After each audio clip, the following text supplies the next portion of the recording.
I'm the GMK Tech Nookbox M7, a powerful mini PC with a Ryzen 7 chip that can do a ton of stuff and play games real good. Oh yeah? Well, I'm the GMK Tech Nookbox M7 Pro, and I have a Ryzen 9 chip, and I can do everything he can do, and probably a lot more. What, you think just because you have a Ryzen 9 that means you'll be able to do a lot more than me? Yeah, probably. Yeah, I doubt that. Well, shut up. No, you shut up. Oh, what, you want to go? Oh, don't you frickin' dare. I'm gonna destroy you. Yeah, I'd like to see you try. Guys, come on. This is stupid. You don't need to fight. You're both amazing mini PCs and you're both good in your own ways. Okay.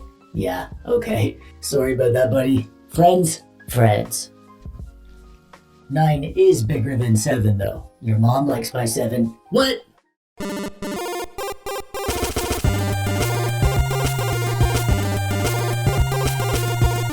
There are a lot of deep questions in the universe. Why are we here? What is stuff made of? Did aliens build the pyramids? What is the meaning of life? Is Mark Zuckerberg a lizard? Black holes are weird. What's that about? All these deep questions that mankind will probably never know the answer to. But today, we'll be able to answer one, maybe two if we have time. This is the GMK Tech Nookbox M7, and this is the GMK Tech Nookbox M7 Pro. One is good, the other is slightly gooder. But one thing that has my juices flowing is that with these, I can finally answer a question that I've wanted an answer to for ages. And until now, I haven't had the hardware that I needed to answer it. I'm super excited to get to the bottom of this, and I'll tell you more about that in a bit. But first, we need to talk about the PCs themselves so that it'll all make sense. These mini PCs were both sent over by GMK Tech just so I could make this video for you guys. So thanks, GMK Tech, for these, although I kind of wish you sent over less, ornery versions. He started it. Nuh-uh. Yeah-huh. So this is the story of two mini PCs, more alike than they are different, but it's their differences that are intriguing. And we'll be able to use these to finally be able to solve a deep mystery that has been puzzling my dweeby mind for way too long. But first, let's look at what we get, shall we? Yeah, the unboxing experience is the same on both, so I'll just show you one. I guess I'll go with this one. Good choice, TechDweeb. Actually, I already unboxed it, obviously, so instead of faking it, let's just put it back in the box and you can see the unboxing in reverse. In the bottom, there are two boxes. One has our power adapter. This is a 120 watt adapter, and both of these compoopers have the same power supply. And in the other box is a mounting bracket and a power cable and, oh great, another HDMI cable. Finally, I have enough to weave myself an HDMI hammock. And then the compooper itself goes on top of that, and we'll check that out in a minute. And then on top of that, there's an envelope with some word papers that are just there as an offering to the word paper gods, and the lid goes on there. Talking about the specs, there's lots about both these guys that is similar, but a few key differences. Yeah, I don't smell like rotten avocado. We both came from the same factory, dork. Are you saying I stink? Actually, you both smell really nice. Oh, thanks. I smell nicer. These things share most specs with a few key differences. The M7 features a Ryzen 7 6850H CPU, while the M7 Pro features a Ryzen 9 6950H CPU. Both have the same integrated Radeon 680M GPU, which will be key for our big test. They both have DDR5 RAM clocked at 4800 megathings per second. The M7 has 16 gigabytes and the M7 Pro has 32 gigabytes. Both use a 2280 NVMe SSD as their storage device, and you can get different sizes, and the rest of the stuff is the same. Both have Wi-Fi 6, Bluetooth 5.2, dual 2.5 gigabit Ethernet, quadruple display support, and they both come with Windows 11 Pro out of the box. They both have exactly the same I/O configuration, so let's take a good look at just one of them. Pick me! No, pick me! Let's go with this one. Yes! We have a lovely see-through smoky black plastic cover with generous airflow gap around the edge, plenty of airflow vents on the side and underneath. On the front, we have a power button, a headphone hole, two USB-A holes, one USB 4 hole, and an Oculink hole. Around back, we have two more USB-A holes, a DisplayPort 2.0 hole, an HDMI 2.1 hole, dual 2.5 gigabit Ethernet holes, and another USB-C 4.0 hole, and a power plug hole. The top comes off with a gentle twist.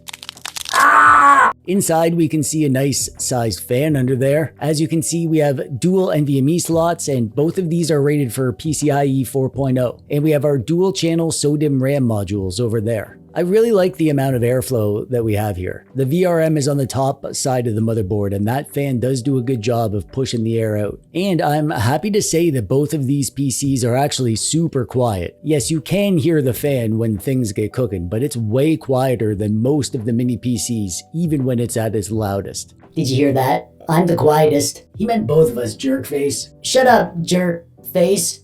Oh, real original. I've been saying jerk face for ages. You copied me. You can't prove nothing. I'll prove you're a dork. I'd like to see you try. I mean, at least the fan is quiet on them. The system is nothing special, which is a good thing. It's a standard Windows 11 Pro, no pre-installed third-party software, bloatware, viruses, or bullcrap like that. Both of these things are perfectly competent as far as mini PCs go, so you're not going to have any issues with desktop stuff, web browsing, 4K video, even some light photo and video editing, no issues at all. And they make great media center PCs because they can do all the Netflix or YouTube or whatever you want, and you don't have to feel like you need to tuck them away behind the TV because they look really good too. Thanks, TechDweeb. He meant both of us. What, I'm not allowed to say thanks? Oh, is that what you were doing? It sounded like you were hogging the credit to me. Girls, don't fight. You're both pretty. Before we do our big test, let's do a quick CPU benchmark to set a baseline difference between the Ryzen 7 and the Ryzen 9. In Cinebench R23, the Ryzen 7 got a single core score of 1,516 and a multi-core score of 12,262, while the Ryzen 9 got a single core score of 1,506 and a multi-core score of 13,370. But realistically, these scores aren't much different,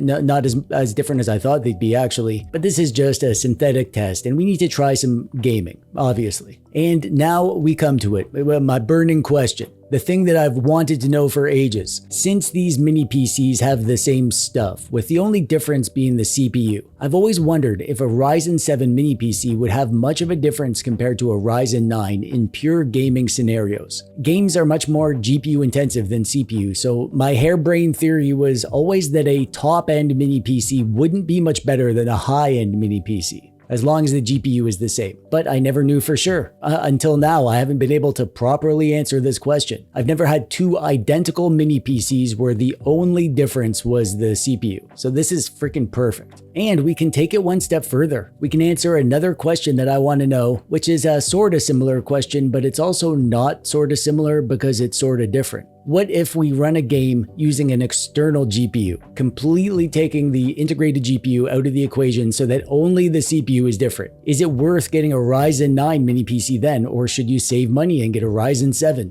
I have this Oculink external GPU. This is the 1X GPU, which is a 7600M XT external GPU that you can attach via Thunderbolt or Oculink. I made an entire review video of this eGPU that I'll link below if you want to know more. And this was sent to me by WhatGeek, so of course I'll include a link to this on their store in the doodad below if you want to pick one of these up. I have 3 tests to show you today. I'm going to be doing good old Shadow of the Tomb Raider as our kind of mid-range game, Black Myth Wukong as the all-new high-end game, and we'll go with good old GTA 5 for our older, more CPU-intensive game.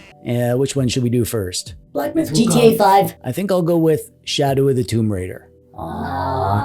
We're going to be using consistent settings across all the tests. Here in Shadow of the Tomb Raider, we're running at 1080p native with the medium graphical preset. Starting off with our Ryzen 7 mini PC, running on the machine using integrated graphics, we ended up with 37 FPS on average. And now we come to it, my deep, burning question. What about the Ryzen 9? Well, get this. Our Ryzen 9 mini PC actually ended up getting 52 FPS on average. That kind of shocked me. 40% more. So I mean, just looking at the results of this test, it kind of blows my theory out of the water. I thought it wouldn't be much different since this game is GPU bound and these mini PCs share the same GPU, but I was wrong. Or was I? This is only a tiny piece of the big picture after all, so let's do another game. In Black Myth Wukong, I was running at 1080p, 60% resolution scale with FSR at the low preset. Our lower power Ryzen 7 mini PC managed 37 FPS. And on our Ryzen 9 mini PC, we got 40 FPS. So not nearly as much of a difference here, just 8% more. So in Black Myth Wukong, at least, these PCs are pretty close. And then to round out our little test of multiple games, we're gonna try good old GTA 5. This is running at 1080p native with all the settings set to very high. an FXAA. Our Ryzen 7 mini PC managed a very respectable 56 FPS on average, which is a great frame rate considering these very high settings. And then on the Ryzen 9, we ended up with 59 FPS on average. So yeah, barely any different at all. However, we're not done with our tests because, like I said at the start, both of these mini PCs have an Oculink hole. This is my 1X GPU. It's a Radeon 7600M XT. This is not a monster GPU. It's good, but it's kind of a lower end laptop GPU. However, any dedicated GPU will always outperform an integrated GPU. But the real question is, will the Ryzen 9 make any difference at all in gaming with a dedicated GPU compared to the Ryzen 7? Going back to Shadow of the Tomb Raider, we're going to keep the same settings as the first test, so not only can we compare the PCs against each other, but also to themselves without an external GPU. Without a GPU, our Ryzen 7 machine got 37 FPS on average. With the external GPU, it got freaking 138 FPS on average. Let's see how our Ryzen 9 did. In our first test, it came out way ahead with 52 FPS on average, and with the 7600M XT, it got 142 FPS on average, which is more, but not much more. You'd never even notice that while you're playing. In Black Myth Wukong on the Ryzen 7, we got 37 FPS on average with the stock configuration, but when we slapped the Oculink eGPU on there, we actually got 106 FPS on average. And over on the Ryzen 9, on the stock configuration, we got 40 FPS on average, and with the eGPU, we get 110 FPS on average. So yeah, again, here in Black Myth, the GPU is doing the heavy lifting, and the difference in the CPUs, Ryzen 7, Ryzen 9, same thing realistically when you're dealing with an eGPU. But GTA 5 is more CPU intensive, so in theory it should benefit more from having a beefy CPU to work with, right? Well, on the stock hardware, the Ryzen 7 was able to get 56 FPS on average, and with the eGPU we're now getting 144 FPS on average. And the Ryzen 9 on the stock config was getting 59 FPS on average, and with the 7600M XT eGPU, it was able to go up to 148 FPS on average. They're basically the same for all intensive purposes. So, what have we learned here today? I learned that having a heart full of bitterness leads to a life of sadness. And I learned that sometimes the friend you need has been right beside you the whole time. Oh, what? Yeah, you guys are best friends now or something? I love you, bro. I love you more. No, I love you more. No, I love... If there's one thing that we can take away from these tests, it's that computers are weird. They don't always behave like you'd expect. I expected the difference without a GPU to be minor, and it sometimes was, and it sometimes wasn't. I can't figure out why the Ryzen 9 did so much better than the Ryzen 7 in Shadow of the Tomb Raider, while every other test lined up with my prediction. If you have an explanation for this, I'd love to hear it. But realistically, yeah, I guess the Ryzen 9 squeaks out a little bit ahead when you're running the stock hardware, but probably not enough to justify the price increase, unless you needed a Ryzen 9 CPU for other stuff. The Ryzen 9 did do better in multi-core score and Cinebench, which should lead to some general better performance, especially in high-end CPU-intensive workloads. And the extra gaming performance is the icing on the mashed potatoes. And when you add an eGPU into the equation, that's the thing that'll be doing the heavy lifting, so a Ryzen 7 is totally fine. And let's finish up by talking about the mini PCs real quick. Are these a good value? As of the time of filming this video, with the versions that I have here and all the discounts applied to these, you'll be looking at $330 for the Ryzen 7 model and $470 for the Ryzen 9. So in this case, I'd absolutely go for the Ryzen 7 if gaming was the priority. However, the Ryzen 9 comes with double the RAM and double the storage, which would be more valuable for heavier productivity work, so I guess it all depends. In general, I'm actually really into these as mini PCs. I think they are the nicest looking mini PCs that GMK Tech has ever made, and I've reviewed a lot of them,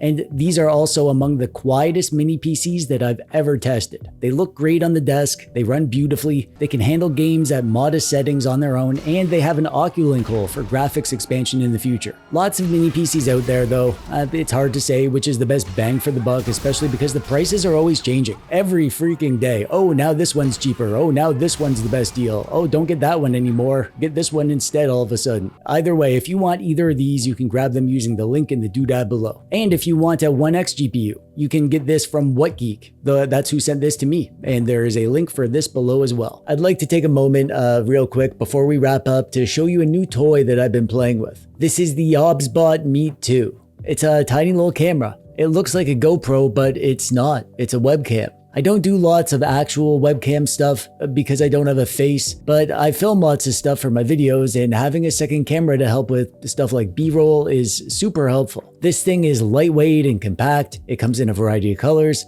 except orange, sadly. It has a magnetic monitor mount and a standard tripod mount. And it has this fancy AI framing stuff that automatically directs your shots, including a fast autofocus that actually works. It's good in low light situations, dual microphones built in, a software suite to control everything, and most importantly for me, a plug and play experience that offers amazing 4K video quality without a bunch of faffing about. They sent this to me and asked me to show it to you if I like it, and I do, so there, I did. No, I love you more. No, I love you more. I said I love you more. Yep, I heard you, and I don't care. I love you more, bro. No, you freaking don't, you beautiful machine. You're the best. Shut your lying mouth, you fabulous stud. And that brings us to the end. Thanks for watching and stuff. I hope you found this useful. Be sure to check out more of my videos. If you want more of my nonsense, there's a TechDweeb binge playlist at the top of the doodad below. But that's it from me for today. I'm TechDweeb. Thanks for watching. Bye-bye. Bye-bye.